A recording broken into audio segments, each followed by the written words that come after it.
කාල කණි හැත්ත තොපි දරුවෝ දෙකෝ මොනද කො පාඩම් කරන්නේ? අනේ ළමයාගේ පොත දෙන්න තාත්තේ. තාත්තේ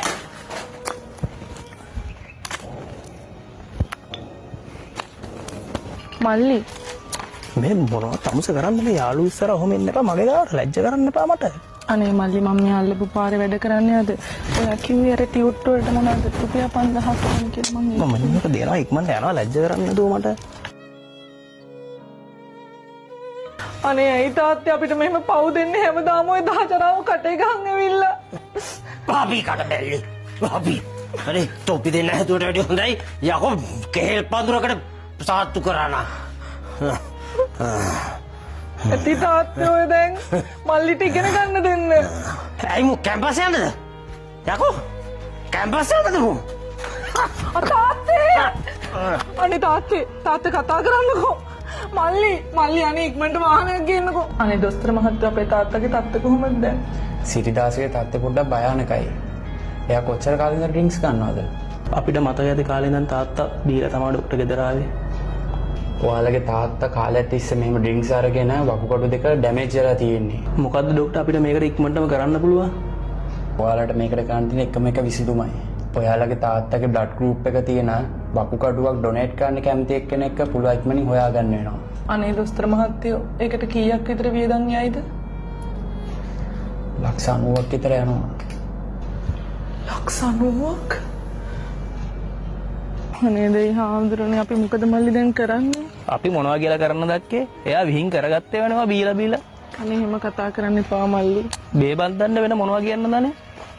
මොනවත් අපේ තාත්තනේ බං. අපිට කොහොම සැලකුවා?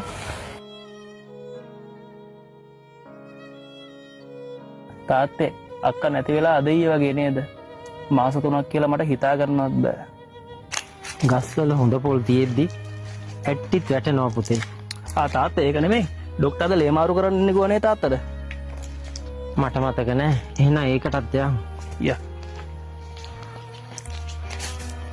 ගොඩක් පින් දොස්තර මහත්තයෝ. මගේ ජීවිතේ බේරලා දුන්නට.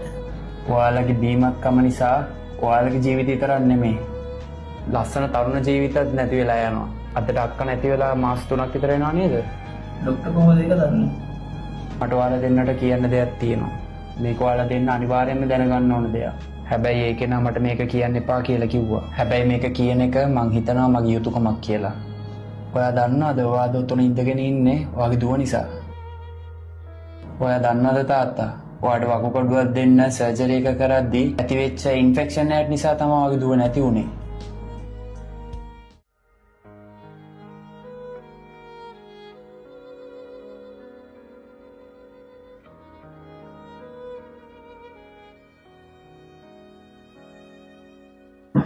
මං ගිහින් එන්නම් ඩොක්ටර්. පුතා ඔයා දැනගන්න ඕන තව කතාවක් තියෙනවා. වාඩි වෙන්න. ඒ මොකද්ද? ඉස්සර ඔයාලගේ තාත්තා ගෙදර ඇවිල්ලා බීලා රණ්ඩු කරද්දී ඔයාට පුටුවකින් ගහන්න ගිහිල්ලා අක්ක මැදට පැනලා තියෙනවා. ඒකෙන් අක්කගේ ඔළුවට පාරක් වැදිලා අක්කගේ බ්‍රේන් ඩැමේජ් එකක් වෙලා තියෙනවා. ඒ හින්දා තමයි මතක ශක්තිය නැති වෙලා අක්කගේ අධ්‍යාපනයත් කඩා කපල් වුනේ. අනේ අක්කේ. යාළුවෝ ඉස්සර ඔහොම ඉන්න එපා මගේ ගාවට ලැජ්ජ කරන්න එපා මට. තාත්තේ මල්ලිට පාඩම් කරන්න දෙන්න තාත්තේ. තොපි දරුවෝ දෙකෝ අධික බීමත්කම නිසා ඔබේ මෙන්ම ඔබේ ආදරණීයන්ගේ ජීවිත පවා අකාලේ අඳුරු විය හැකියි.